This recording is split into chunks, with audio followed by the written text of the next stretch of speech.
നമസ്കാരം, കൊട്ടാരക്കര മീഡിയയിലേക്ക് സ്വാഗതം. ഹാർവാർഡ് സർവകലാശാലയിൽ വിദേശ വിദ്യാർത്ഥികളുടെ പ്രവേശനത്തിൽ വിലക്കേർപ്പെടുത്തി ട്രംപ് ഭരണകൂടം. ട്രംപിന്റെ നിർദ്ദേശങ്ങൾ പാലിക്കാത്ത സാഹചര്യത്തിലാണ് ഈ നടപടി. ഇപ്പോൾ പഠിക്കുന്ന വിദേശ വിദ്യാർത്ഥികൾ വേറെ സർവകലാശാലകളിലേക്ക് മാറണമെന്നാണ് നിർദ്ദേശം. അല്ലെങ്കിൽ അവരുടെ വിദ്യാർത്ഥി വിസ റദ്ദ് ചെയ്യുമെന്ന് മുന്നറിയിപ്പ് നൽകിയിട്ടുണ്ട്.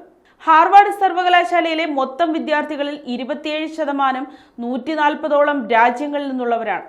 നടപടി നിയമാനുസൃതമല്ലെന്നാണ് ഹാർവാർഡ് സർവകലാശാല പ്രതികരിക്കുന്നത്.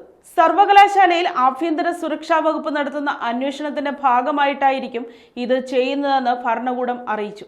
ആഭ്യന്തര സുരക്ഷാ സെക്രട്ടറി ക്രിസ്റ്റി നോയും സർവകലാശാലയ്ക്ക് ഒരു കത്തയച്ചിട്ടുണ്ട്. ഹാർവാർഡിലെ 6800 വിദേശ വിദ്യാർത്ഥികളെ ഈ നടപടി ബാധിക്കും. ട്രംപ് മുന്നോട്ട് വെച്ച നിർദ്ദേശങ്ങൾ പാലിക്കാത്ത സാഹചര്യത്തിൽ സർവകലാശാലയ്ക്കുള്ള ഫെഡറൽ സഹായമായ $2.3 ബില്യൺ US മരവിപ്പിച്ചിരുന്നു. കഴിഞ്ഞ വർഷം മാത്രം 6700 വിദേശ വിദ്യാർത്ഥികളാണ് ഹാർവാർഡിൽ പ്രവേശനം നേടിയിട്ടുള്ളത്. ഗവൺമെന്റ് ആവശ്യപ്പെട്ട ഹാർവാർഡിലെ വിദേശ വിദ്യാർത്ഥികളുടെ പൂർണ്ണ വിവരങ്ങൾ അടുത്ത 72 മണിക്കൂറിനുള്ളിൽ കൈമാറണമെന്നും ട്രംപ് ഭരണകൂടം വ്യക്തമാക്കിയിട്ടുണ്ട്.